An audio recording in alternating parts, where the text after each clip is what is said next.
네, 여러분 반갑습니다. 소개를 길게 해주셨는데 이제 오라고 하셨는데 이혜경 선생님 오라고 하셨는데 안 오면 후환이 두려워서 왔습니다. 만약 안 가면 두고두고 뭐라고 하실까 걱정이 되어서 그리고 이제 여기 덕성여대인데 대학에서 이렇게 지역 주민들 공부 모임을 위해서 공간을 내주시고 이런 거에 대해서 굉장히 저는 아주 대학에 아주 훌륭한 일을 하고 있다 그런 생각을 합니다. 또 시민회, 도봉시민회 그죠? 네, 시민학교를 운영하기까지 그냥 학교가 생긴 게 아니고 지역사회 안에서 지역사회 일뿐만 아니라 각자가 좀 더 잘 살기 위한 여러 가지 노력들을 함께 해오시는 그런 활동들과 이렇게 어우러져서 이 시민학교가 있다는 게 굉장히 또 반갑게 느껴집니다.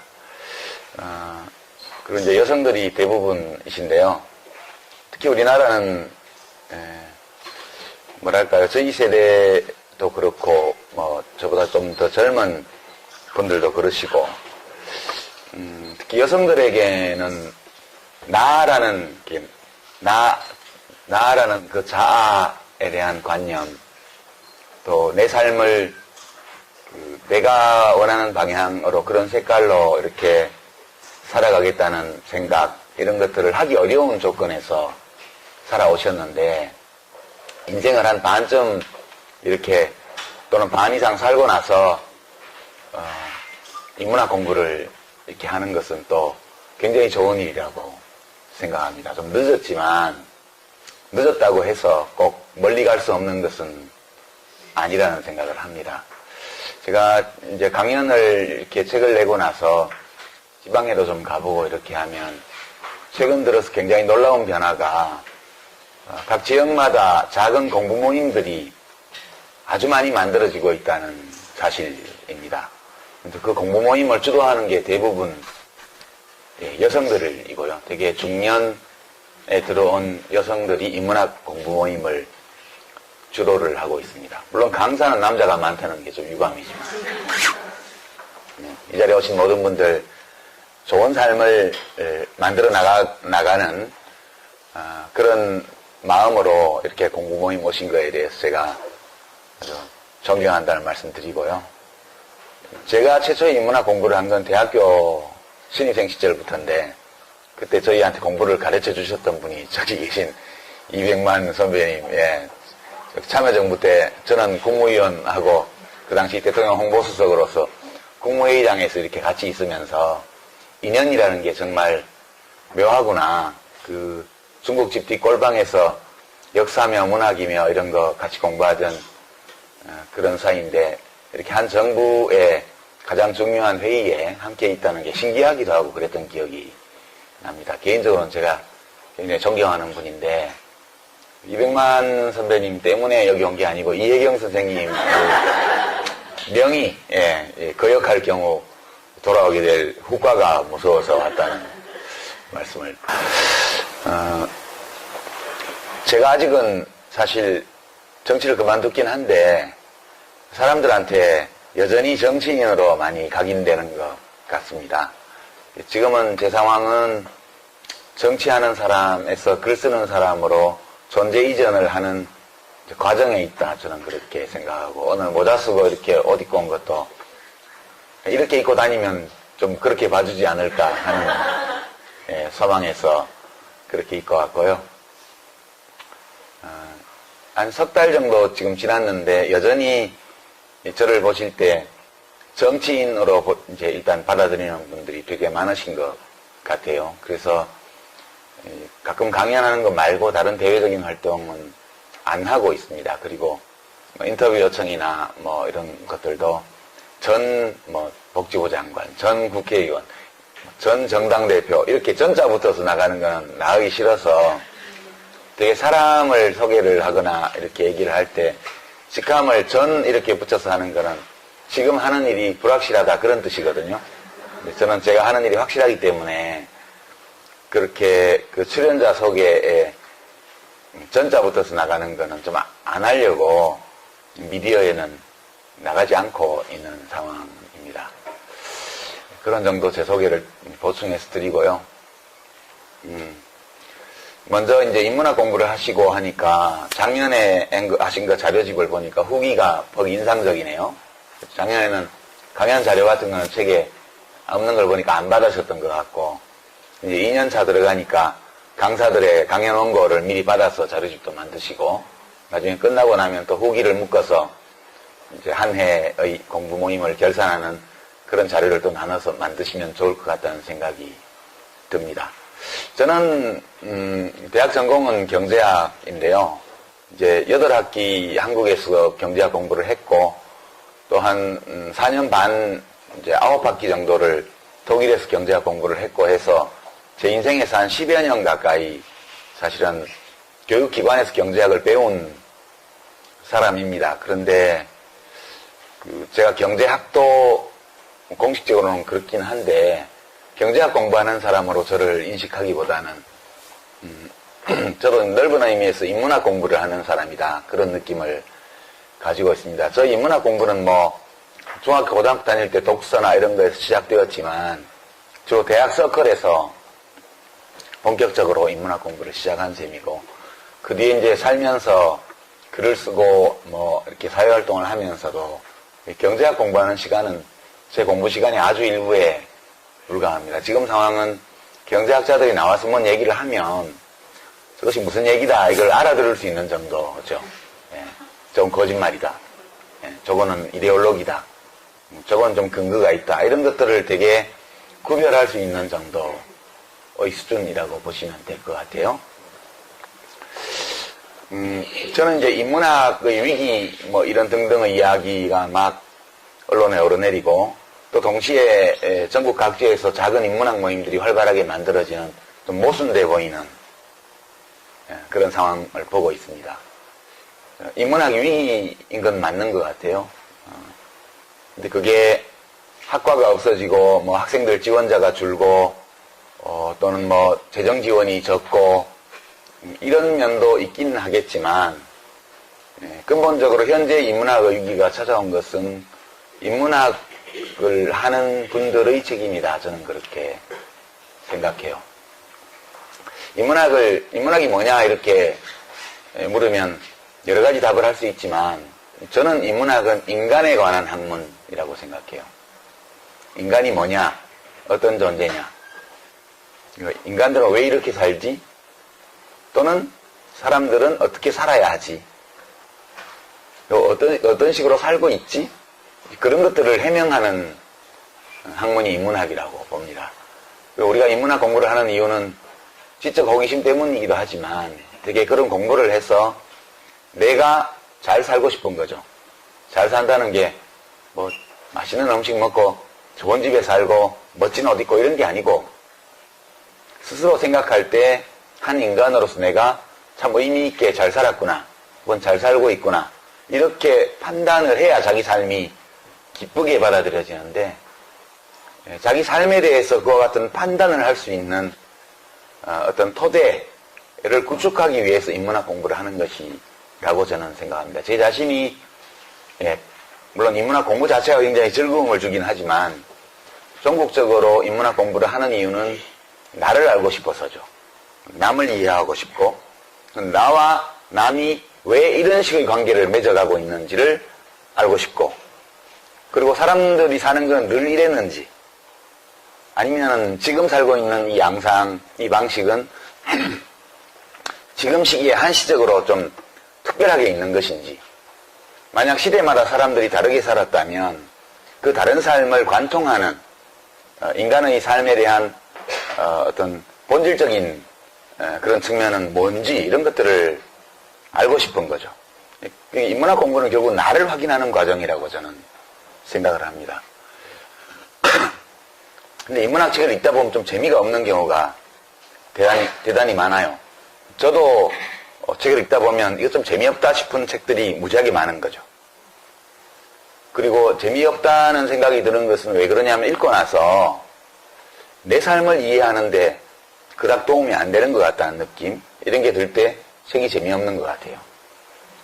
우리가 인문학 책을 읽으면서 공감이 가거나 또는 새로운 깨달음을 얻거나 혹은 자기가 이미 알고 있던 것을 조금 다르게 표현된 걸 발견하는 즐거움, 이런 걸 느낄 때 책 읽기가 행복해지는 것 같고 사람들과 이야기 나누는 게 즐거워지는 것 같습니다. 네, 이제 지금 인문학, 우리가 알고 있는 인문학의 위기는 인문학 자체에서 나온 것이라고 저는 생각하는데요. 왜 그러냐 하면 제가 오늘 준비한 주제가 이제 그 핵심 내용이라고 저는 생각을 해요. 인문학이 시작된 것은 수천 년 되었죠. 이제 문명이라는 게 발생한 때부터 사람들은 어떻게 살 것인지를 사실 많이 고민했고요. 삶은 무엇이며 죽음은 무엇인가? 인간은 어떤 존재인가? 우리의 본성은 어떠한가? 이런 거에 대한 고민을 수천 년 전부터 해왔습니다. 사실 그 고민의 내용을 보면 우리가 문헌으로 남아있는 걸 볼 수밖에 없는데 그게 제일 많은 게 한쪽은 고대 그리스 시대의 철학자들이 인간에 대해서 남긴 여러 통찰력 있는 책들, 그게 있고요. 또 한편으로는 이제 중국에서 약 한 3,000년, 2,000년 전 그 무렵에 소위 제자백가 시대에 제출되었던 그런 인간과 사회, 사람의 관계에 대한 여러 철학, 이런 것들이 크게 보면 두 갈래로 남아있는 것 같아요. 많이 있었겠지만, 문명이 발생한 모든 지역에서 그런 것들이 있었겠지만, 유감스럽게도 문자 형태로 남아서 오늘까지 전해지는 건 대개 고대 그리스 아니면 중국인 것 같습니다. 그리고 이제 소크라테스나 플라톤이나 아리스토텔레스가 고민했던 문제나 노자, 장자, 공자, 맹자, 묵자가 고민했던 내용이나 거의 비슷한 것 같아요. 그건 현대인들이 고민하고 있는 내용과 똑같다고 저는 느끼거든요. 근데 문제는 약 2000년, 3000년의 기간에 걸쳐서 인문학이 발전해오고 처음에 뭉뚱그려서 철학이나 이런 걸로 되어 있던 것이 분야 학문으로 이렇게 세분화되면서 더 깊고 전문적으로 이렇게 연구가 진행이 되었습니다. 그런데 우리가 알고 있는 인문학의 가장 큰 결함이 하나 있는데요. 그게 뭐냐 하면 인간이 어떤 존재인지 물질적으로요. 인간의 정신이 어디서 왔느냐 이런 거 이전에 몸을 가지고 있는 뭘 먹어야 살아가는, 그리고 일정한 시간밖에 살 수 없는 존재로서의 생물학적 존재로서의 인간에 대한 사실, 그것이 너무 아는 게 적었던 거죠. 그러니까 우리는 우리 자신에 대해서 제대로 알지 못한 가운데 인문학을 발전시켜 왔어요. 그러니까 우리가 어떤 존재인지를 알려면 실제로 저는 이제 유물론이 철학적으로도 옳다는 입장인데, 먼저 내가 나를 알고 싶으면 내가 대상이잖아요. 우리가 인간을 이해하고 싶다 하면 대상이 되는 게 인간인데, 우리가 어떤 대상을 이해하고 싶으면 그 대상이 어떤 구조를 가지고 있고 어떻게 작동을 하고 있고 그 대상이 가지고 있는 특징들은 왜 그렇게 되어 있는 건지에 대해서 먼저 알아야 제대로 그 대상이 왜 어떤 행동을 하는지 그걸 알 수 있다고 저는 생각해요. 특히 우리가 그 인간에 대해서 정말 모르는 가운데에 철학을 구축한 건데요. 그러니까 우리가 많이 이제 인용하는 것 중에 인생은 고해다, 이제 부처님 말씀이에요. 생로병사 이런 것이 고통과 괴로움의 원천이다, 이렇게 이야기를 했는데, 사람이 살고 늙고 병들고 죽는 거는 눈으로 다 볼 수 있습니다. 그래서 왜 이런지에 대해서, 이런 것들을 어떻게 받아들여야 될지에 대해서 많은 이야기들을 했는데, 문제는 실제 우리 인체가 어떻게 구성이 되어 있고 이런 걸 몰랐다는 거예요.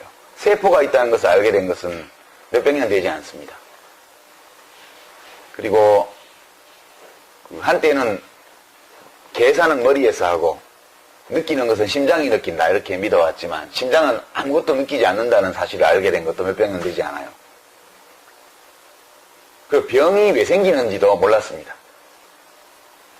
세포가 있다는 것을 모를 때에는 질병이 왜 생기는지를 몰랐어요. 그러니까 우리 한의학 같으면 그걸 신체 장기의 균형으로 설명을 하려고 그랬던 거죠. 그런 면도 분명히 있지만 우리 몸이 약 10조 개의 세포로 구성되어 있다는 것은 몰랐죠. 그리고 우리의 모든 생각과 느낌, 우리들의 행동을 조율하는 기관이 뇌라는 것은 어렴풋이 알고 있었지만 우리 뇌가 어떤 식으로 자기를 인지하고 타인을 인지하고 세상을 인지하는지에 대해서, 뇌가 어떤 식으로 작동하는지에 대해서는 아는 게 거의 없었습니다.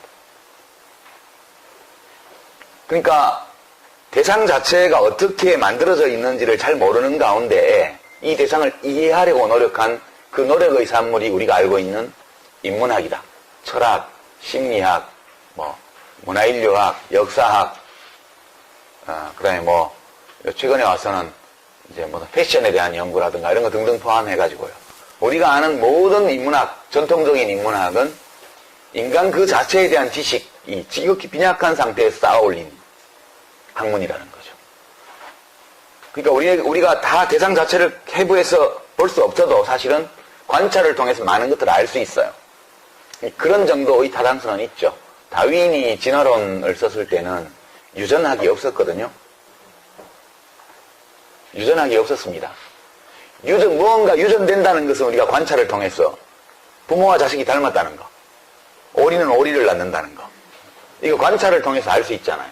이거 오로지 다윈은 육안으로 관찰한 한 사실과 그 사실 사이의 인과관계를 추론하는 것만으로 모든 종이 공통의 조상에서 유래했을 거라는 가설을 세웠죠. 이게 인간 정신이 정말 위대한 겁니다. 세포에 대해서도 모르고 유전자에 대해서도 모르고 DNA 이런 것도 전혀 모르는 가운데에 오늘날의 이 모든 과학적 발견들이 정확하게 뒷받침하는 올바른 이론을 만들어낸 거죠. 다윈은 정말 천재입니다. 인류 역사에서 이토록 논리적 추론의 힘이 얼마나 위대한지를 이렇게 잘 보여준 사람은 별로 없다고 저는 생각을 해요. 19세기의 위대한 천재가 세 사람이 있는데요.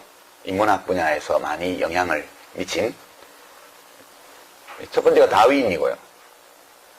거의 동시대 인물들이죠. 두 번째가 칼 마르크스고요. 세 번째가 정신분석학 프로이트입니다. 프로이트. 이 세 사람은 거의 종교 지도자와 같은 엄청난 지적 권위를 누렸던 사람들이에요. 지금 보면 프로이트는 추종자가 많이 줄었죠. 마르크스도 거의 없어졌죠. 다윈의 추종자는 21세기 들어와서 더 많아지고 있어요. 그러니까 20세기에만 하더라도 다윈의 영향력이 그닥 큰 것 같지 않았었는데 20세기 말 21세기에 들어오면서 인문학의 모든 분야를 다윈이즘이 점령해 들어오는 양상으로 지금 가고 있습니다. 왜 그럴까? 왜 세월이 가면 갈수록 다윈의 힘이 커지는 걸까?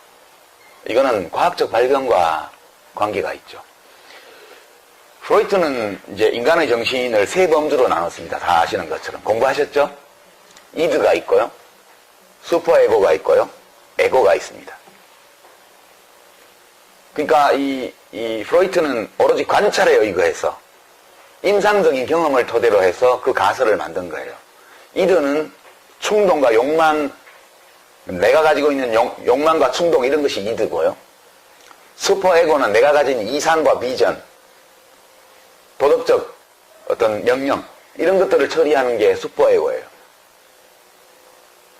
인간이 먹어야 살고 온갖 동물적 욕망을 다 갖고 있는 존재이면서도 동시에 굉장히 고매한 이상을 추구하는 존재라는 것은 우리 이 정신 속에 그게 다 있다는 뜻이에요. 에고는 뭐냐? 그 둘이 통합된 게 에고예요. 자아.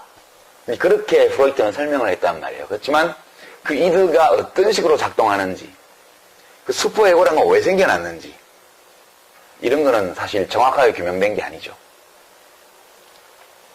그러니까 처음에 우리가 뇌의 작동 방식에 대한 지식이 없을 때에는 그런 방식의 설명이 그래도 제일 말이 되는 설명이었어. 그러니까 그리고 이제 그런 충동 이런 것들을 성적 충동과 연관지어서 주로 설명하고 그러면서 19세기, 20세기에 온갖 정신병에 대한 온갖 기괴한 처방과 진료들이 이루어집니다.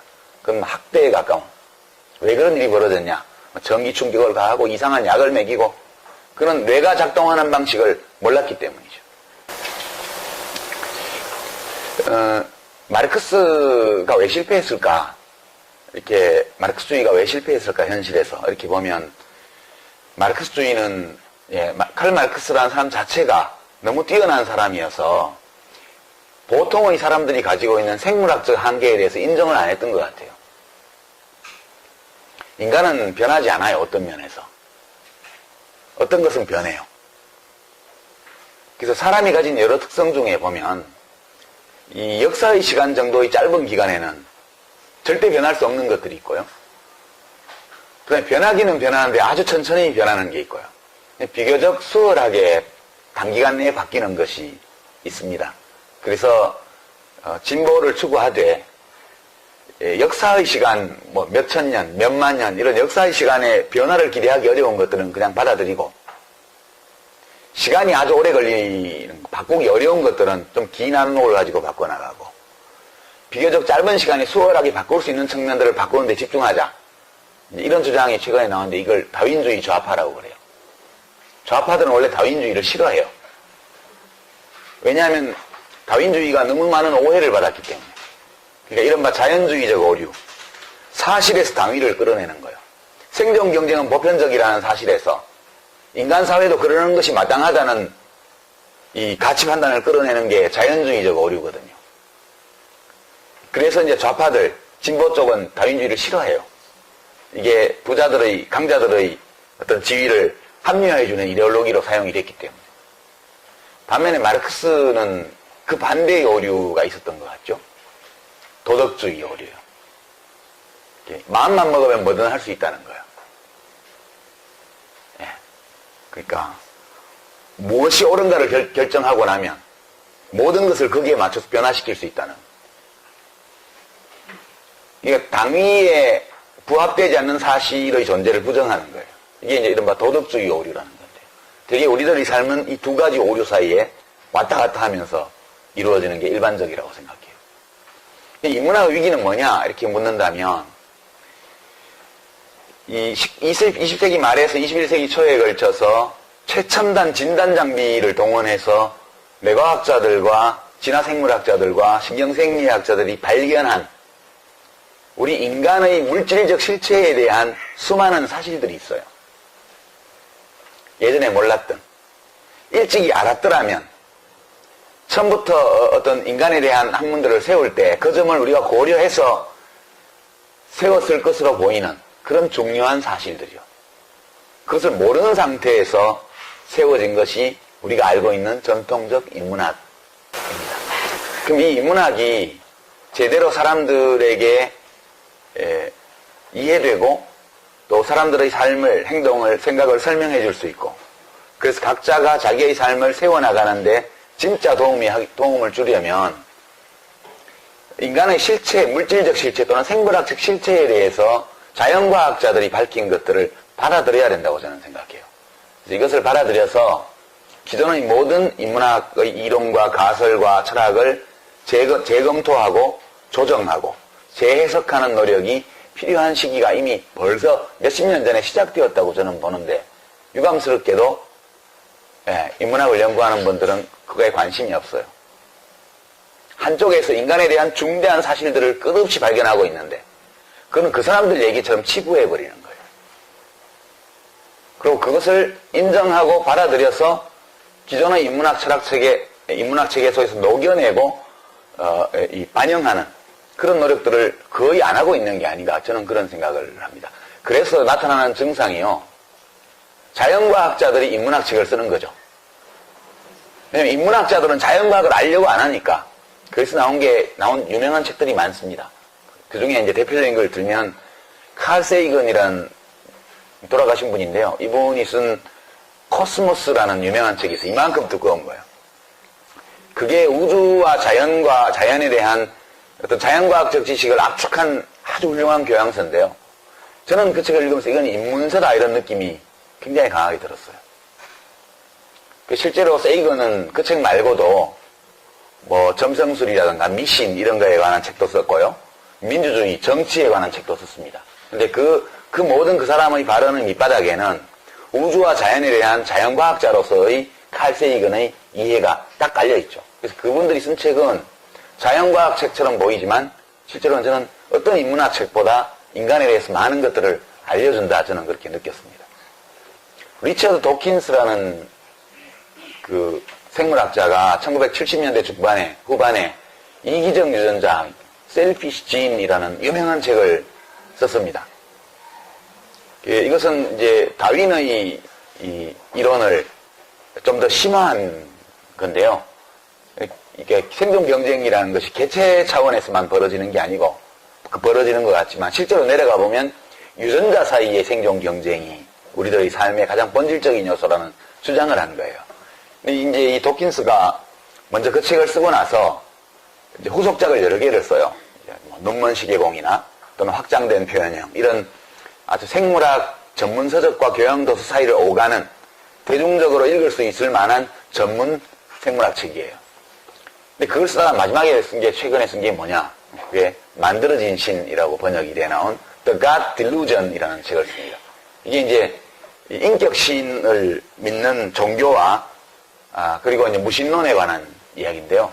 도킨스가 이 책을 쓴 것은 기존의 철학자나 신학자, 인문학자들이 신이라는 관념에 대해서 제대로 얘기를 안 했다고 생각해서 자기가 그걸 쓴 거예요. 그러니까 인문학 철학의 영역으로 이 생물학자가 그냥 밀고 들어온 겁니다. 그 사람들은 철학이나 신학을 하는 사람들이 쓴 책을 읽지 않고 도킨스가 쓴 책을 읽는 거예요. 저는 이거는 철학의 위기를 보여주는 거라고 봐요. 평생 철학을 연구하신 분들, 신학을 연구하신 분들이 도대체 뭘 하고 있기에 이 생물학자가 일로 밀고 들어와가지고 세계적 베스트셀러를 쓰냐. 이건 말고도요. 이건 말고도 정말 자연과학자들, 우리나라를 예를 들면 유명한 필자 중에는 이화여대 동물행동학을 하시는 최재천 선생님이 계시죠. 생명이 있는 것은 다 아름답다 이런 책도 쓰시고요. 그 뒤에 통섭에 관한 책도 쓰시고 꾸준히 연구활동도 하고 저술활동도 하시는데 이분 생물학자잖아요. 동물행동학자. 이분이 정말 우리들의 삶에 대한 많은 책들을 쓰고 계셔요. 그리고 많은 독자들이 그 책을 읽어요. 왜 그럴까요? 훨씬 더 와닿기 때문이에요. 그래서 저는 이제 우리 인문학이 그러니까 생물의 한 종으로서 또는 한 생명 개체로서의 인간이 가지는 물질적 실체에 대한 어떤 발견 이런 부분들을 인문학의 영역으로 끌어들여서 그 기반 위에 인문학을 재구축하지 않으면 앞으로 제대로 이렇게 발전해 나가기 어려운 단계에 와 있다 이렇게 느끼고 있습니다. 제가 이제 죽음에 대해서 특별한 관심을 가진 이유도 그런 독서와 관계가 있다고 저는 느껴요. 그러니까 우리가 먹는 것이 몸이 되잖아요. 여러분 옥수수의 습격 그런 책 보셨죠? 우리 세포막을 구성하는 지방산이 여러 종류가 있는데 그중에 오메가6가 있고 오메가3라고 이름 지어진 것이 있는데 자연에서는 오메가3와 6가 균형을 이루고 있죠. 근데 우리는 압도적으로 오메가6를 먹고 있어요. 그러니까 이제 그것이 만병의 근원이다. 그 진단에는 저는 동의하지는 않지만 다른 병의 근원도 많은데 그것도 역시 병의 하나의 원인이다. 그렇게는 저는 받아들입니다. 그래서 오메가3와 오메가6 사이에 균형을 취하기 위해서 건강한 식생활을 어떻게 하냐 이런 것들이 거기 나와 있잖아요. 해초류를 많이 먹어라. 생선을 먹어라. 풀을 먹여 키운 고기를 먹어라. 왜 그러냐면 옥수수만 먹여서 키운 건 옥수수가 저장성 지방산이기 때문에 전부 오메가6예요. 오메가6만 먹고 자란 소는 원래 소가 그런 게 아니고 그렇게 자란 소는 오메가6로 다 지방산이 구성이 되어 있는 거예요. 우리가 소고기를 먹어도 다 오메가6만 먹는 거예요. 근데 풀을 먹고 자란 소는 그게 반반이라는 거죠. 오메가3도 먹고 6도 먹게 된다는 거죠. 근데 시중에서는 풀 먹인 소를 구하기가 사실상 불가능한 지경에 와 있는 거죠. 이제 이런 얘기들입니다. 이런 얘기들이고 그래서 삶은 현대인처럼 살더라도 먹는 거는 구석기 시대처럼 먹어라. 그게 이른바 구석기 다이어트. 실컷 먹고 살 빼는 거예요. 실제로 효과가 있습니다. 이런 것들은 우리가 예전에 우리 몸에 대해서 알지 못할 때는 그냥 단백질, 탄수화물, 지방 이렇게만 했지 지방산의 종류까지 알지 못했어요.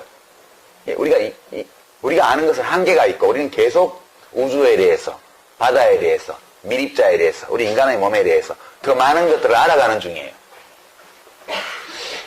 근데 이제 제가 죽음에 대해서 관심을 가지게 된 것은 영생을 못한단 말이에요, 우리가.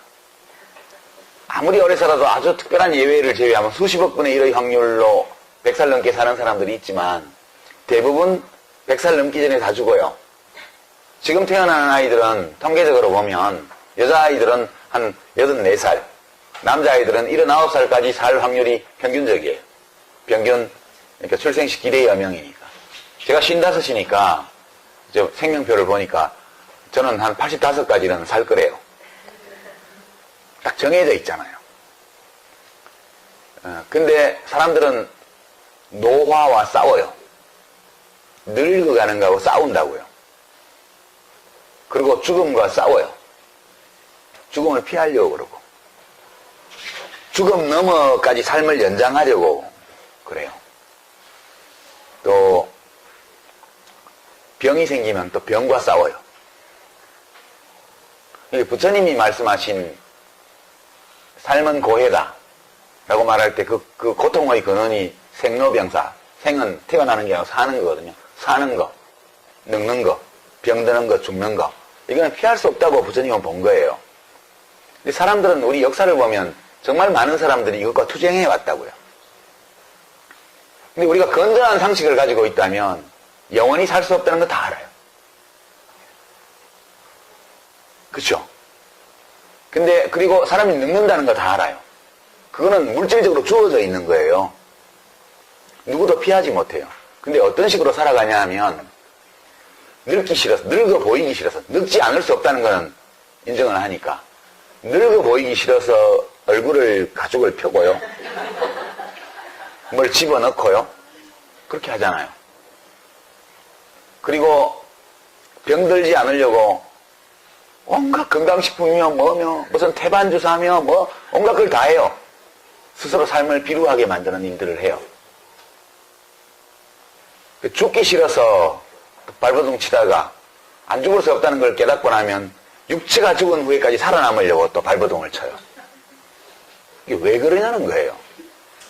저는 이게 인문학의 문제라고 생각하는 거예요. 늙어가는 것과 싸울 필요는 없잖아요. 그냥 잘 늙으면 되죠. 죽는 거를 거부할 수도 없을 뿐만 아니라 죽는 것을 굳이 두려워할 이유도 없다고 저는 생각을 해요.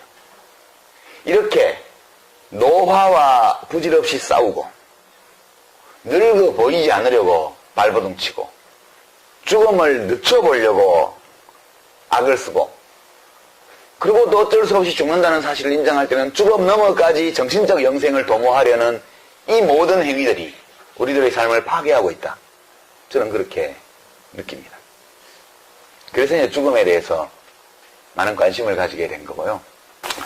저는 사실은 인간의 특별한 점이 뭐냐라고 묻는다면 여러 가지가 있지만 삶이 유한하다는 것을 알고 있다는 것이 인간의 가장 큰 특징이라고 저는 봐요. 삶이 유한하다는 것을 알고 있기 때문에 이 유한한 삶을 어떻게 꾸릴 것인가를 고민하는 존재는 인간밖에 없다고 저는 생각해요. 그리고 이렇게 고민할 수 있는 이 지적인 능력, 이거 자체가 자연이 우리에게 준 선물이라고 저는 느낍니다. 우리는 자연이 준 것을 가지고 자연에서 뭘 얻으면서 인생을 살아요. 우리 자연의 일부라는 사실을 인정하고 어떻게 이 자연의 일부인 우리가, 내가 이 자연 속에서 내가 누려서 마땅하고 누릴 수 있는 제일 좋은 것을 충분히 누리고 그리고 자연 속으로 돌아가느냐를 고민하는 것이 좋은 삶을 고민하는 가장 좋은 문제의식이라고 저는 느낍니다. 나는 왜 세상에 왔을까? 이건 청년들한테 많이 하는 질문인데요.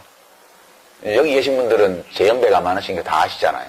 지금 청와대에 계신 박 대통령의 아버지 박 대통령께서 그 답을 미리 주셨잖아요. 우리 그런 고민할까봐. 우리는 왜 태어났나? 우리는 민족중흥의 역사적 사명을 위해 이 땅에 태어났다. 국민교육원장 첫 문장이잖아요. 사기죠? 우리 중에 누가 그런 사명을 띠고 이 세상에 온 사람입니까? 그것은 박정희 대통령 자신이 자기의 삶의 이유에 대해서 그렇게 생각했던 거예요. 박정희 대통령 자신은 나는 민족중흥의 역사적 사명을 띠고 이 땅에 온 사람이다라고 자기 삶을 규정했던 것 같아요. 근데 그건 자기 문제지. 왜 남들에게까지 그런 강요하냐고요. 저는 어떤 사명을 띠고 이 세상에 온 생명? 없다고 생각하고요. 그리고 인간은 무엇인가의 도구가 되기 위해서 온 존재도 아니라고 생각해요. 어떤 위대한 것, 훌륭한 것, 그것이 뭐 어떤 이념으로 표현이 되든 또는 어떤 창조주, 절대자로 표현이 되든 그건 무엇이든 간에 그 어떤 인간을 넘어서는 위대하고 훌륭한 것의 도구가 되기 위해서 이 세상에 온 존재는 없다. 저는 그렇게 생각합니다. 이 모든 것은 자기가 그렇게 생각해서 그렇게 도구가 되는 거예요. 무엇인가의 도구가 돼요. 스스로 그렇게 생각하기 때문에.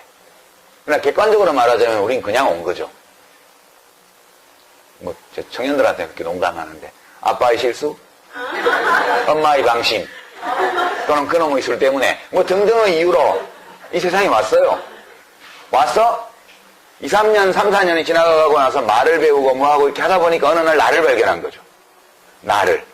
자아관념이 형성되면서 나를 발견하고 나서 비로소 남을 발견하게 돼요. 그리고 세상을 발견하게 됩니다. 그리고 이 세상 속에서 남과 어떻게 관계 맺으면서 내가 어떻게 살아가야 되냐는 고민을 그때 시작하는 거죠. 원래부터 정해진 목적 이런 것은 없다고 봐야죠. 우리는 그냥 내 의지와 무관하게 세상에 던져진 존재고 던져진 존재로서 이 세상에 왔는데 왜 왔냐 묻는다면 그냥 살러 온 거죠. 영원히 살 수는 없고 자연이 허락해준 만큼 살다가 떠나는 거예요. 근데 이것을 인정하기 싫어하는 또는 이것을 알지 못하는 사람의 삶은 온전할 수가 없다. 저는 그렇게 생각합니다. 이 생물학적으로 운명 지워진 이 조건, 이것을 부정할수록, 이것과 싸울수록 우리의 삶은 피폐해진다. 저는 그렇게 생각합니다. 이 문제에 대해서 굉장히 깊은 고민을 한 사람들이 이제 제자백가 시대 혹은 그 고대 중국에 보면 노자나 묵자 같은 사람이 이 고민을 많이 했죠. 그래서 장애풍습을 가지고 이제 논쟁하는 가상적인 논쟁이죠. 만났던 적이 없을 거예요. 맹자하고 뭐 묵자가 만났다든가 이런 건 없는 것 같아요. 그냥 의대의 사상가들이 마치 직접 만나서 이야기한 것처럼 그렇게 꾸며놨을 따름이겠죠. 여기 장례풍습에 관한 얘기를 보면 그게 고대 중국에서 문제가 됐어요. 그래서 사기열전의 기록이나 이런 걸 보면 맹자도 그 문제에 대해서 한 말씀 하신 걸로 나옵니다. 사람이 죽으면 막 버렸단 말이에요.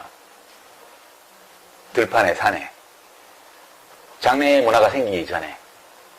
그러니까 사람이 죽으면 들판에 산에 버려놓으면 새가 와서 뜯어먹고 짐승이 뜯어먹고 그럴 거 아니에요. 되게 보기 흉하니까 장례 문화가 생긴 겁니다. 땅에 묻게 됐어요. 노자나 묵자 같은 분들은 뭐라고 얘기하냐면 야 그게 들판에 던지나 땅에 묻으나 뭐가 다른데? 들판에 던지면 새와 짐승이 와서 뜯어먹고 땅에 묻으면 벌레와 미물들이 와서 뜯어먹고 차이는 보이냐 안 보이냐 차이밖에 없는 거지. 그게 본질적으로 똑같은 건데 뭐 그런 거에 얽매여서 그러냐. 이게 무비자연이에요. 근데 맹자는 이거에 대해서 좀 다른 주장을 하죠. 똑같은 건 맞아. 그렇지만 눈에 보이면 마음이 아프잖아. 자기 아버지 시신이면 그러겠어? 남의 시신이면 몰라도. 남의 시신이면 그냥 보고 지나가지만 그 시체가 자기 아버지면 묻어준다는 거예요. 그래서 맹자는 그것을 묻는 것이 산에 들판에 버리는 것보다 더 인간의 본성에 부합한다고 맹자는 생각했어요. 저는 맹자의 입장이 옳다고 봐요. 왜냐하면 묵자는 이성과 논리를 중시했지만 맹자는 감각과 감정을 중시한 거거든요. 그러니까 맹자의 기본 철학은 모든 덕성, 모든 훌륭한 것들은 나로 시작되어서 주변으로 퍼져가고 그리고 더 멀리 나간다. 이렇게 내 자신이 나의 본성에 충실한 좋은 삶을 사는 데에서 모든 것이 시작된다고 본 게 맹자의 입장이고요. 묵자나 노자의 입장은 그런 건 다 의미가 없는 거다. 그래서 어떤 우리에게 주어진 보편적 삶의 원리에서 자기 삶의 원칙들을 도출하는 쪽으로 접근을 했어요. 그러니까 맹자가 경험주의적이라면 묵가는 연역적이죠. 철학, 이렇게 논리학적으로 보면 보편에서 특수로 나가는 방식의 사고를 한 게 자연주의자들이고요. 지금도 그래요. 녹색당이나 이런 거 환경단체 하시는 분들은 되게 노자나 묵가의 생각에 많이 가까워요.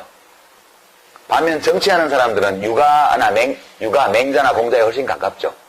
이게 삶과 세상을 대하는 접근법의 차이라고 저는 생각하고 둘 다 옳은 관점이라고 생각합니다.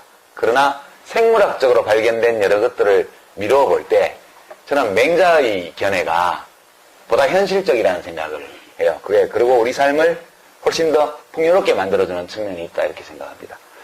그래서 저는 이제 어떻게 죽을까? 죽음을 누구나 다 선택할 수 있는 것은 아니지만 그래도 운이 좋으면 죽음을 설계할 수 있다고 저는 생각해요. 죽음을 설계한다는 것은 단지 죽는 순간 어디서 어떻게 죽을 것인가를 설계한다는 의미가 아니에요. 죽음을 설계한다는 것은 곧 자기 삶을 설계한다는 뜻이죠.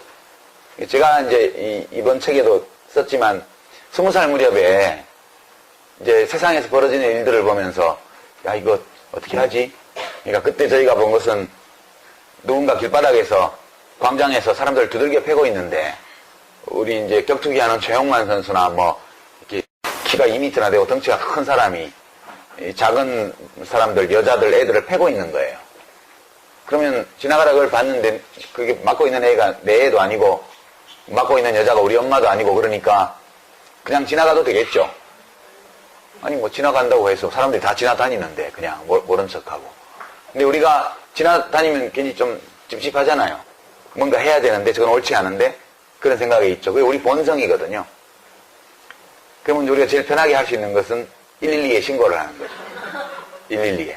112 전화를 눌렀더니 착신 전환이 돼서 그 패고 있는 남자가 받는 거야. 그거 경찰관이야. 패고 있는 게. 예를 들어서. 그런 상황이었다고 저는 주관적으로 느꼈어요. 박정희 대통령이 유신체제를 만들어가지고 온갖 국민들의 자유를 다 박탈하고 노동자들 노조 만들면 두들겨 패고 사용자가 칼로 찔러도 사용자 처벌도 안 하고 그러고 처벌해달라고 가서 대왕하면 잡아 가두고 그럴 때란 말이죠. 그러니까 이거 어떡하지? 엄청 센 놈이니까 되들어봐야 이길 수도 없어. 같이 한 대 맞고 뼈가 부러지거나 나도 뭐 발다리 부러지거나 이렇게 되겠지.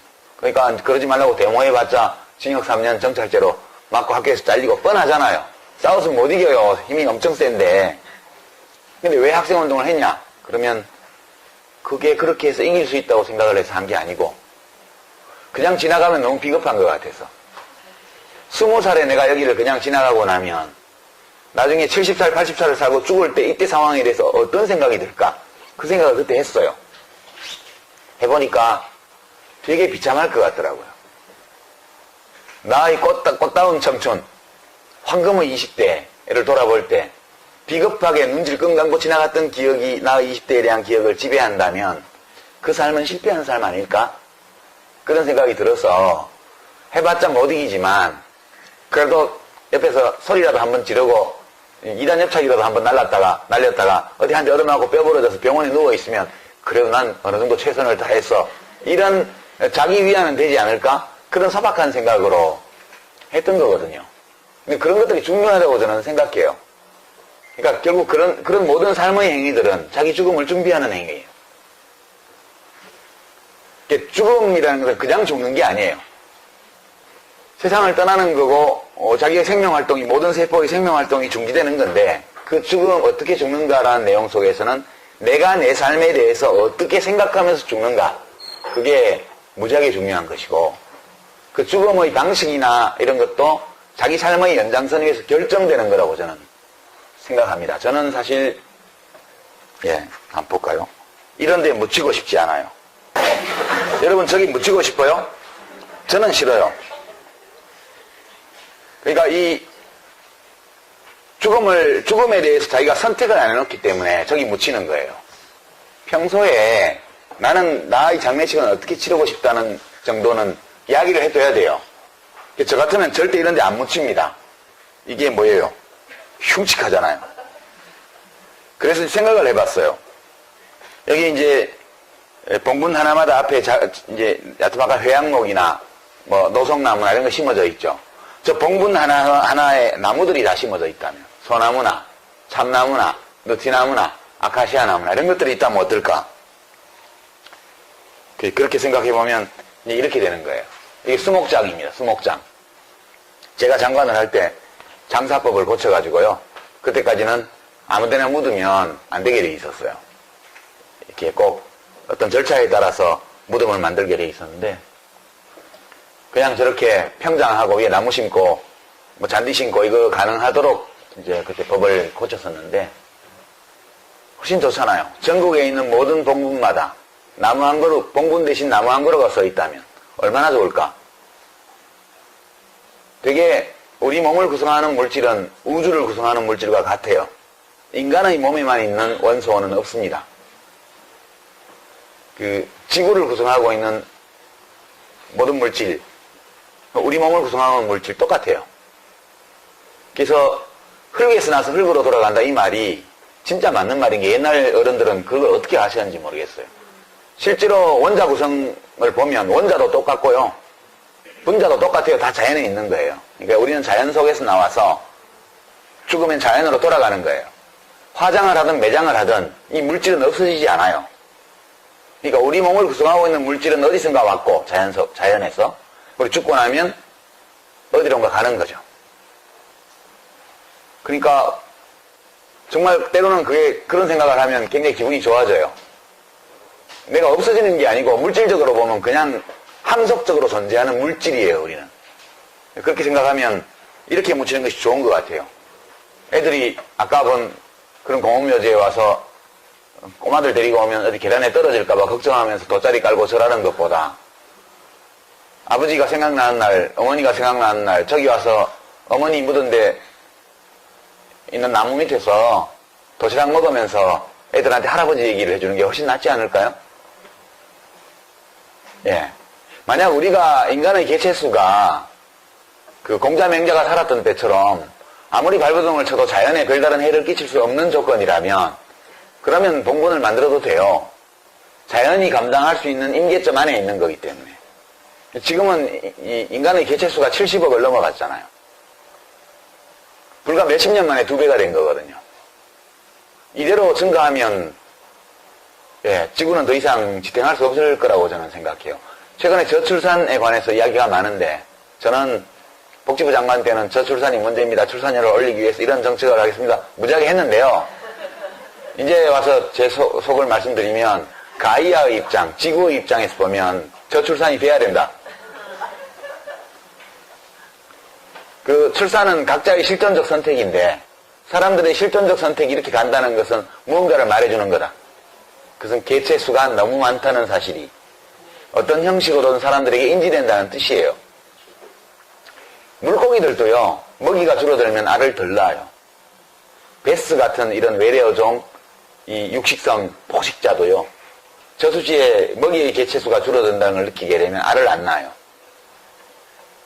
계속 알을 낳으면 지기들끼리 잡아먹다가 다 죽든가 굶어 죽든가 둘 중에 하나죠.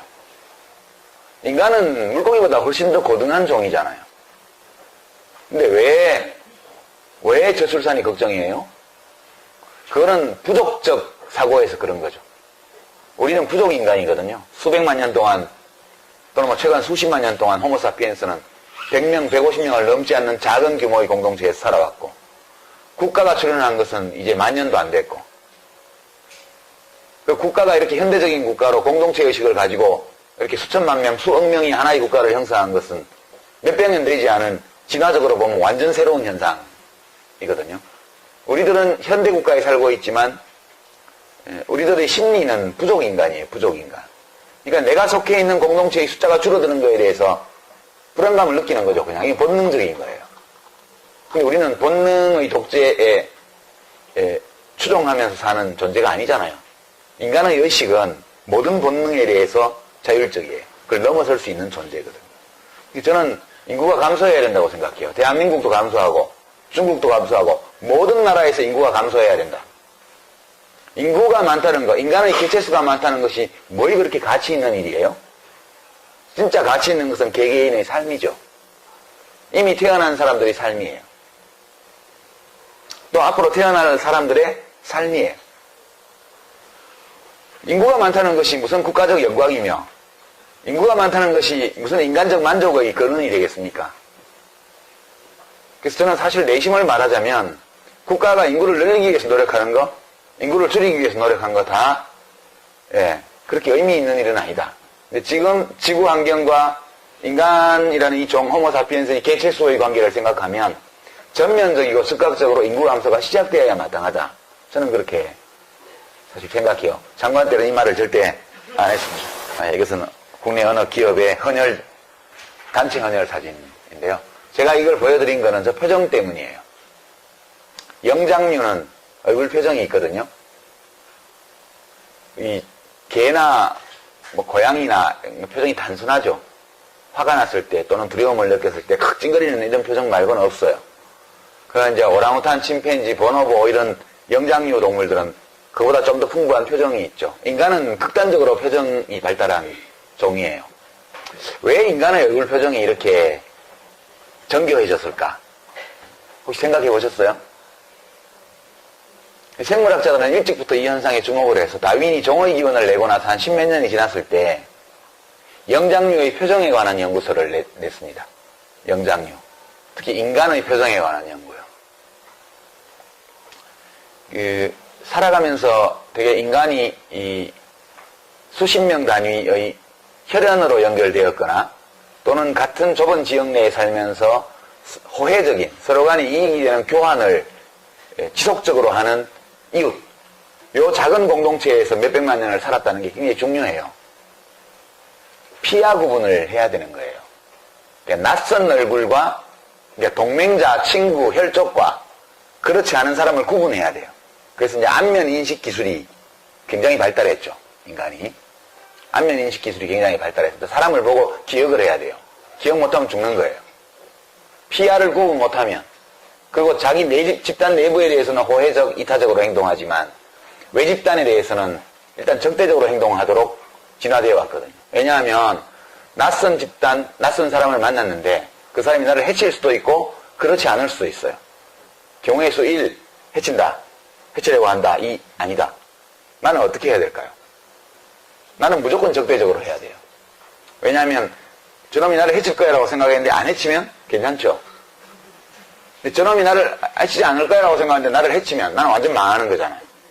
그러니까 일단 적대적으로 대하는 거예요. 적대적으로 대하고 확인한 다음에 우호적임이 확인되면 나도 우호적으로 대하는 거예요. 이게 이제 일종의 변형된 tit for tat 전략이라는 건데 tit for tat, TFT라고 보통 게임 이론 전문가들은 그렇게 얘기를 하죠. 이제 다른 형태의 그것도 있죠. 일단 우호적으로 대하고 저놈이 적대적으로 하면 나도 적대적으로 한다. 이것도 TFT고요. 일단 적대적으로 대하고 우호적인 게 확인되면 그럼 나도 우호적으로 한다. 이게 훨씬 우수한 전략이에요. 생존에. 그렇기 때문에 인간들은 낯선 얼굴에 대해서는 일단 경계심을 가지도록 진화되어 왔어요. 애들이 엄마 품에 안겨 있을 때는 잘 놀다가 낯선 아저씨가 메롱 이렇게 하면 갑자기 울잖아요. 낯가림. 낯가림이라는 것은 인간이 안면인식과 관련해서 발전시켜온 진화적 기술을 아주 잘 보여주는 거거든요. 낯설다 일단 경계하라예요. 경계하는 게 유리해요, 생존에. 그렇기 때문에 그런 쪽으로 진화되어 온 거죠. 헬렐레하게 아무한테나 잘해주다가 죽는 거예요, 그냥. 그렇게 해왔는데 결국 이 얼굴에서 얼굴 안면 근육의 움직임이라는 것은 자율신경이에요. 우리가 물론 일부러 환한 얼굴을 만들거나 일부러 찌푸린 얼굴을 만들거나 일부러 웃는 얼굴을 엘리베이터 안에서 어색할 때 안녕하세요 이렇게 할 수도 있어요. 그러나 연기하는 표정과 진짜 표정은 다르다는 거 다 아시죠? 그렇지만 저 사람이 연기로라도 웃어주면 일단 우호적 감정을 갖고 있다는 그 심성을 우리가 읽기 때문에 나도 안녕하세요 이렇게 하는 거죠. 저쪽이 우호적으로 왔으니까 우호적으로 하는 거예요. 그렇지만 진짜 표정은 저절로 만들어진다는 거 다 알잖아요. 우리 마음속에 어떤 감정이 휘몰아치면 그 감정이 안면 근육의 움직임으로 다 나타나요. 그래서 관상을 보는 이유는 심상을 보기 위한 거거든요. 관상을 보는 사람들이 얼굴을 보는 게 아니에요. 얼굴을 봄으로써 뭘 보냐면 그 사람이 마음을 보는 거예요. 마음이 어떤 사람인지. 그래서 우리 얼굴 표정은 되게 중요해요. 그래서 우리가 본 이 얼굴들이요. 내가 지난 며칠간 이런 얼굴을 한 적이 있었는가 이렇게 돌아보고 만약 지난 일주일간 한 번도 저런 얼굴을 내가 한 적이 없었다 그러면 그의 삶은 심각한 위기에 봉착해 있는 거죠. 매일매일 한두 번씩이라도 저런 표정을 짓고 산다. 매우 성공적인 좋은 삶을 살고 있는 사람이에요. 예. 그래서 자기 얼굴을 늘 생각하시라. 그런 말씀드리고 보톡스를 하지 마시라는 충고도 아울러 드립니다. 이제 마무리 삼아 농담 하나 하고 마무리하겠습니다. 정치하는 사람들, 특히 중요한 위치에 있는 사람들은 그걸 하면 안 돼요. 보톡스가 그게 근육을 마비시키는 거잖아요. 도구로. 얼굴의 잔근육의 움직임을 마비시키는 거예요. 그러니까 여기 이제 일자주름이 세로로 있다 이러면 그 사람 잘 찌푸렸다는 뜻이죠. 계속 찌푸리고 살았어요. 운전하면서 햇빛 때문에 찌푸렸던 어쨌든. 그럼 지속적으로 그 근육이 그렇게 움직이기 때문에 주름이 생긴 거예요. 다시는 그렇게 움직이지 못하게 보톡스를 놔서 그걸 마비를 시켜요. 이미 패인 주름을 펴기 위해서 필러를 넣죠.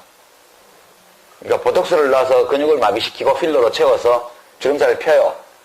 그러면 이제 이 근육을 마비시켜놨기 때문에 그 움직임이 안 나오니까 일정 시간이 지나면 이 주름살이 펴지는 거예요. 그게 이제 보톡스와 필러 성형외과에서 시술하는 원리거든요.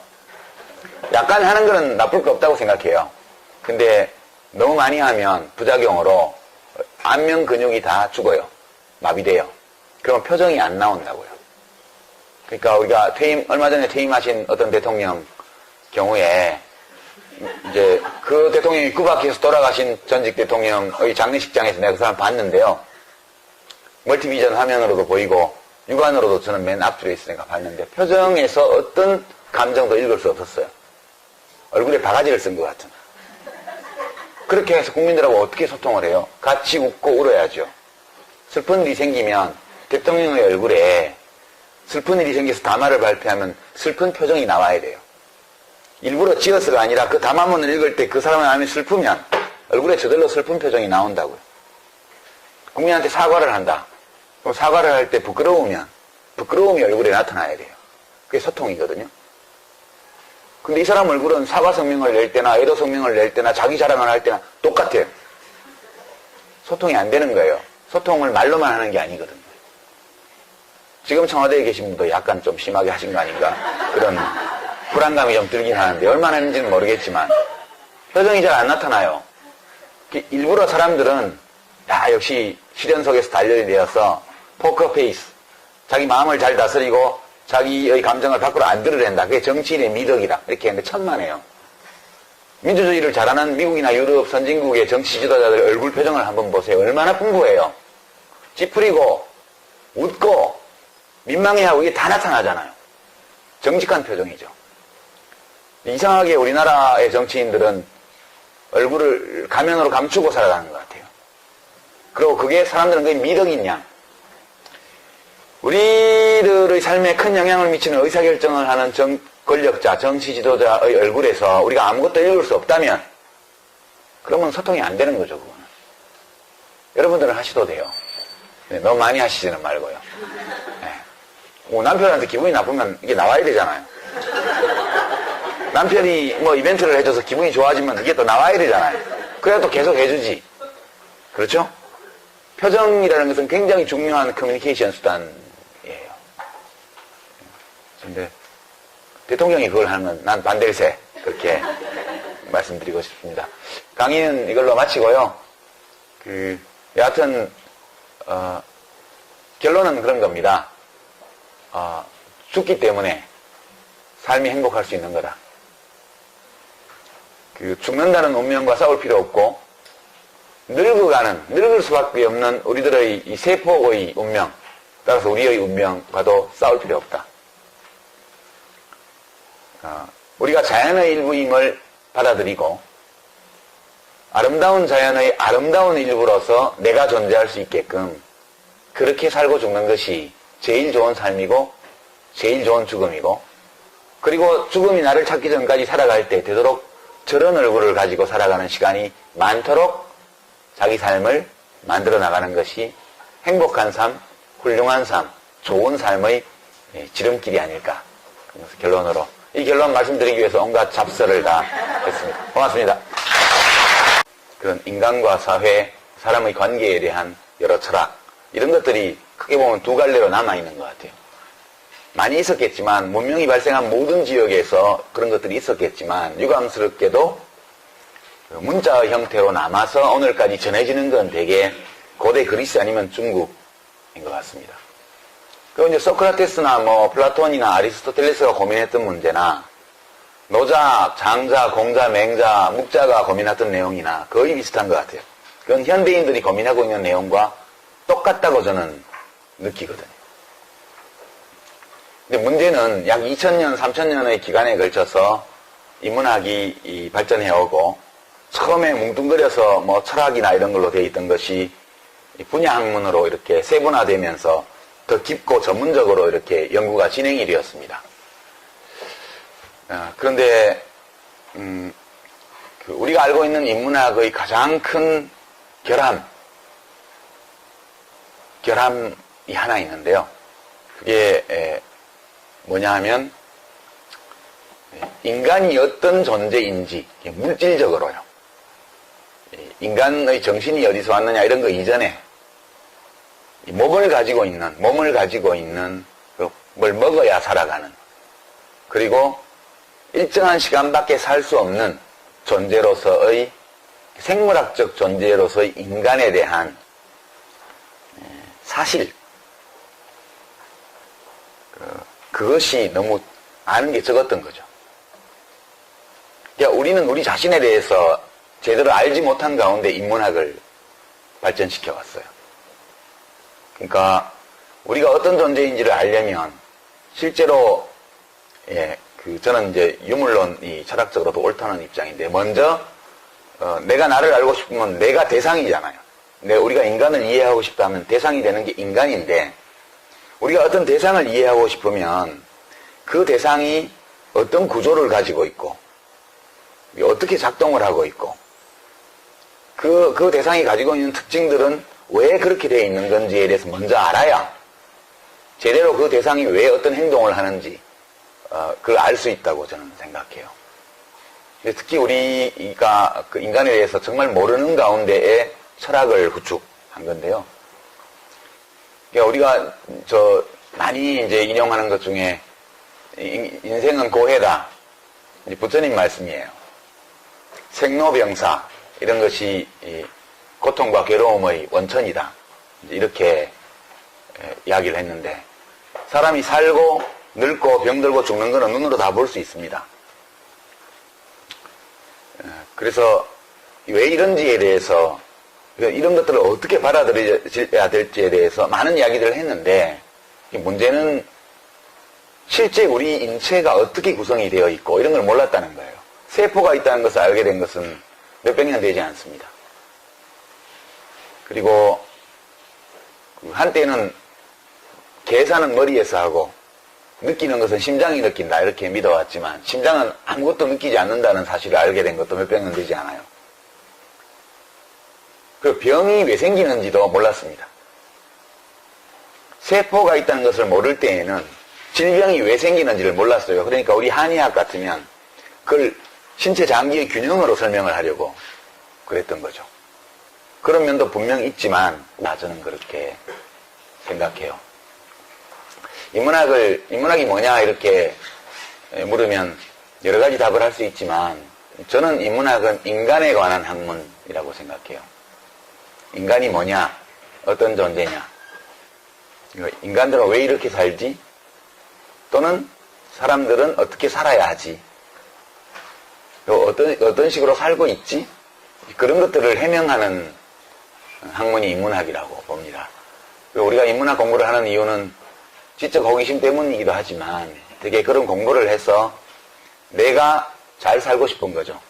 잘 산다는 게 뭐 맛있는 음식 먹고 좋은 집에 살고 멋진 옷 입고 이런 게 아니고, 스스로 생각할 때 한 인간으로서 내가 참 의미 있게 잘 살았구나, 혹은 잘 살고 있구나, 이렇게 판단을 해야 자기 삶이 기쁘게 받아들여지는데, 자기 삶에 대해서 그와 같은 판단을 할 수 있는 어떤 토대를 구축하기 위해서 인문학 공부를 하는 것이라고 저는 생각합니다. 제 자신이 물론 인문학 공부 자체가 굉장히 즐거움을 주긴 하지만 전국적으로 인문학 공부를 하는 이유는 나를 알고 싶어서죠. 남을 이해하고 싶고, 나와 남이 왜 이런 식의 관계를 맺어가고 있는지를 알고 싶고, 그리고 사람들이 사는 건 늘 이랬는지, 아니면 지금 살고 있는 이 양상, 이 방식은 지금 시기에 한시적으로 좀 특별하게 있는 것인지, 만약 시대마다 사람들이 다르게 살았다면 그 다른 삶을 관통하는 인간의 삶에 대한 어떤 본질적인 그런 측면은 뭔지 이런 것들을 알고 싶은 거죠. 인문학 공부는 결국 나를 확인하는 과정이라고 저는 생각을 합니다. 근데 인문학 책을 읽다 보면 좀 재미가 없는 경우가 대단히 많아요. 저도 책을 읽다 보면 이거 좀 재미없다 싶은 책들이 무지하게 많은 거죠. 그리고 재미없다는 생각이 드는 것은 왜 그러냐면 읽고 나서 내 삶을 이해하는데 그닥 도움이 안 되는 것 같다는 느낌, 이런 게 들 때 책이 재미없는 것 같아요.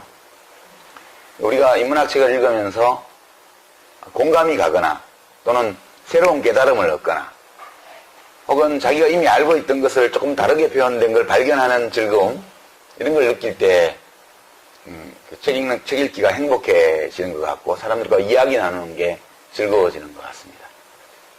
네, 이제 지금 우리가 알고 있는 인문학의 위기는 인문학 자체에서 나온 것이라고 저는 생각하는데요. 왜 그러냐 하면 제가 오늘 준비한 주제가 이제 그 핵심 내용이라고 저는 생각을 해요.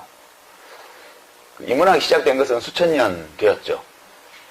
이제 문명이라는 게 발생한 때부터 사람들은 어떻게 살 것인지를 사실 많이 고민했고요. 삶은 무엇이며 죽음은 무엇인가, 인간은 어떤 존재인가, 우리의 본성은 어떠한가, 이런 거에 대한 고민을 수천 년 전부터 해왔습니다.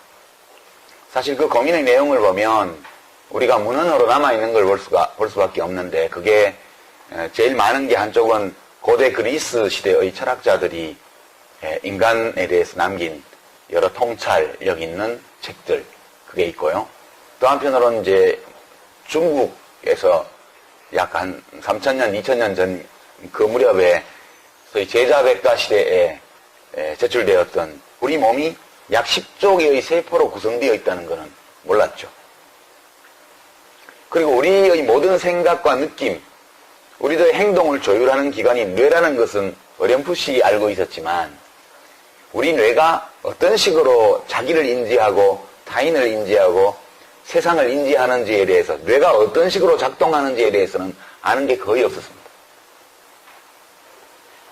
그러니까 대상 자체가 어떻게 만들어져 있는지를 잘 모르는 가운데 이 대상을 이해하려고 노력한 그 노력의 산물이 우리가 알고 있는 인문학이다.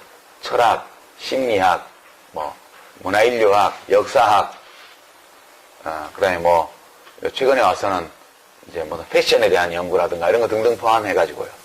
우리가 아는 모든 인문학, 전통적인 인문학은 인간 그 자체에 대한 지식이 지극히 빈약한 상태에서 쌓아올린 학문이라는 거죠. 그러니까 우리가 다 대상 자체를 해부해서 볼 수 없어도 사실은 관찰을 통해서 많은 것들을 알 수 있어요. 그런 정도의 타당성은 있죠.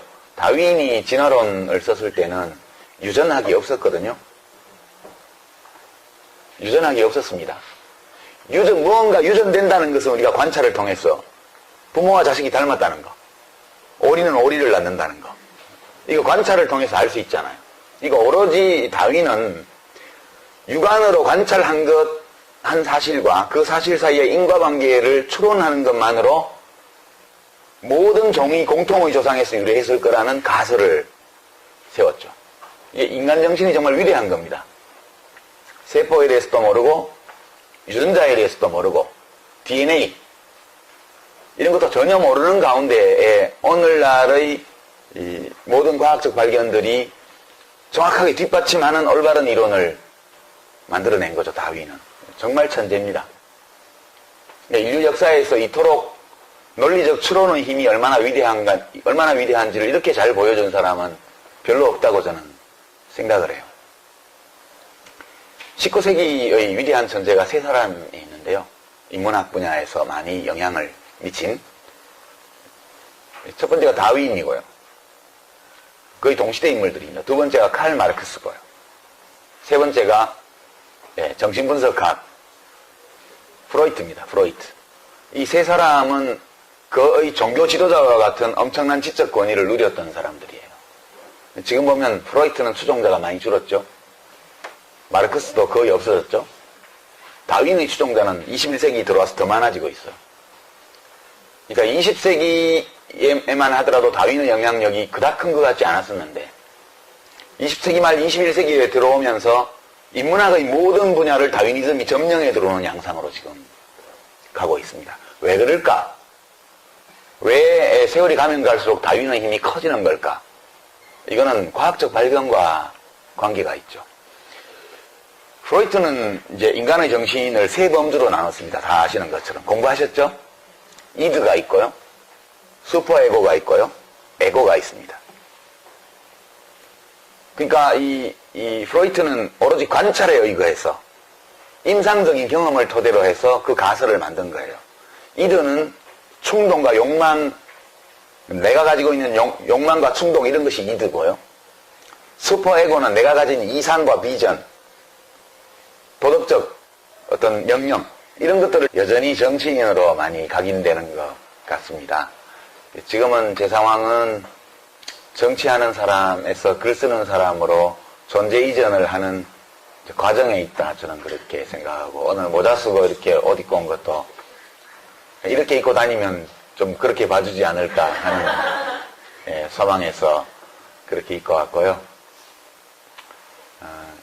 한 석 달 정도 지금 지났는데 여전히 저를 보실 때 정치인으로 이제 일단 받아들이는 분들이 되게 많으신 것 같아요. 그래서 가끔 강연하는 것 말고 다른 대외적인 활동은 안 하고 있습니다. 그리고 인터뷰 요청이나 뭐 이런 것들도 전 복지부 장관, 전 국회의원, 전 정당 대표 이렇게 전자 붙어서 나가는 건 나가기 싫어서 되게 사람을 소개를 하거나 이렇게 얘기를 할 때 직함을 전 이렇게 붙여서 하는 거는 지금 하는 일이 불확실하다 그런 뜻이거든요. 저는 제가 하는 일이 확실하기 때문에 그렇게 그 출연자 소개에 전자 붙어서 나가는 거는 좀 안 하려고 미디어에는 나가지 않고 있는 상황입니다. 그런 정도 제 소개를 보충해서 드리고요. 먼저 이제 인문학 공부를 하시고 하니까 작년에 하신 거 자료집을 보니까 후기가 거기 인상적이네요. 작년에는 강연 자료 같은 거는 책에 없는 걸 보니까 안 받으셨던 것 같고 이제 2년차 들어가니까 강사들의 강연 원고를 미리 받아서 자료집도 만드시고 나중에 끝나고 나면 또 후기를 묶어서 이제 한 해의 공부 모임을 결산하는 그런 자료를 또 나눠서 만드시면 좋을 것 같다는 생각이 듭니다. 저는 대학 전공은 경제학인데요.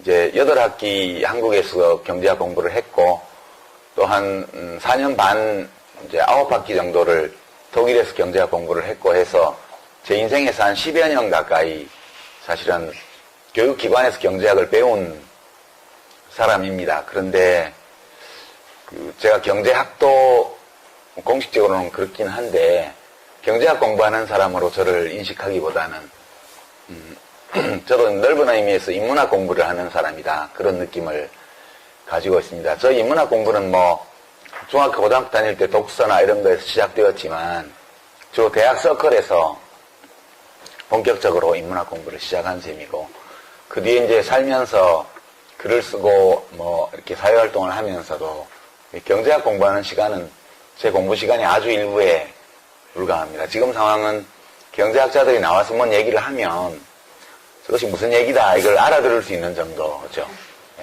저건 거짓말이다. 저거는 이데올로기다. 저건 좀 근거가 있다. 이런 것들을 되게 구별할 수 있는 정도의 수준이라고 보시면 될 것 같아요. 저는 이제 인문학의 위기 이런 등등의 이야기가 막 언론에 오르내리고 또 동시에 전국 각지에서 작은 인문학 모임들이 활발하게 만들어지는 좀 모순돼 보이는 그런 상황을 보고 있습니다. 인문학 위기인 건 맞는 것 같아요. 근데 그게 학과가 없어지고 학생들 지원자가 줄고 또는 재정 지원이 적고 이런 면도 있기는 하겠지만 근본적으로 현재 인문학의 위기가 찾아온 것은 인문학을 하는 분들의 책임이다. 여러분 반갑습니다. 소개를 길게 해주셨는데 이제 오라고 하셨는데 이혜영 선생님 오라고 하셨는데 안 오면 후환이 두려워서 왔습니다. 만약 안 가면 두고두고 뭐라고 하실까 걱정이 되어서, 그리고 이제 여기 덕성여 되는데, 대학에서 이렇게 지역 주민들 공부 모임을 위해서 공간을 내주시고, 이런 거에 대해서 굉장히, 저는 아주, 대학에 아주 훌륭한 일을 하고 있다, 그런 생각을 합니다. 또, 시민회, 도봉시민회, 그죠? 예, 시민학교를 운영하기까지 그냥 학교가 생긴 게 아니고, 지역사회 안에서, 지역사회일 뿐만 아니라 각자가 좀 더 잘 살기 위한 여러 가지 노력들을 함께 해오시는 그런 활동들과 이렇게 어우러져서 이 시민학교가 있다는 게 굉장히 또 반갑게 느껴집니다. 그리고 이제 여성들이 대부분이신데요. 특히 우리나라는, 뭐랄까요, 저희 세대도 그렇고, 저보다 좀 더 젊은 분들도 그러시고, 특히 여성들에게는 나라는 그 자아에 대한 관념, 또 내 삶을 내가 원하는 방향으로 그런 색깔로 이렇게 살아가겠다는 생각, 이런 것들을 하기 어려운 조건에서 살아오셨는데, 인생을 한 반쯤 이렇게, 또는 반 이상 살고 나서, 인문학 공부를 이렇게 하는 것은 또 굉장히 좋은 일이라고 생각합니다. 좀 늦었지만, 늦었다고 해서 꼭 멀리 갈 수 없는 것은 아니라는 생각을 합니다. 제가 이제 강연을 이렇게 책을 내고 나서 지방에도 좀 가보고 이렇게 하면 최근 들어서 굉장히 놀라운 변화가 각 지역마다 작은 공부 모임들이 아주 많이 만들어지고 있다는 사실입니다. 그 공부 모임을 주도하는 게 대부분 여성들이고요. 되게 중년에 들어온 여성들이 인문학 공부 모임을 주도를 하고 있습니다. 물론 강사는 남자가 많다는 게 좀 유감이지만, 이 자리에 오신 모든 분들 좋은 삶을 만들어 나가는 그런 마음으로 이렇게 공부 모임 오신 거에 대해서 제가 아주 존경한다는 말씀 드리고요. 제가 최초에 인문학 공부를 한 건 대학교 신입생 시절부터인데, 그때 저희한테 공부를 가르쳐 주셨던 분이 저기 계신 이백만 선배님, 참여정부 때 저는 국무위원하고 그 당시 대통령 홍보수석으로서 국무회의장에서 이렇게 같이 있으면서 인연이라는 게 정말 묘하구나. 그 중국집 뒷골방에서 역사며 문학이며 이런 거 같이 공부하던 그런 사이인데, 이렇게 한 정부의 가장 중요한 회의에 함께 있다는 게 신기하기도 하고 그랬던 기억이 납니다. 개인적으로는 제가 굉장히 존경하는 분인데, 이백만 선배님 때문에 여기 온 게 아니고 이혜경 선생님 명의 거역할 경우 돌아오게 될 후과가 무서워서 왔다는 말씀을. 제가 아직은 사실 정치를 그만뒀긴 한데 사람들한테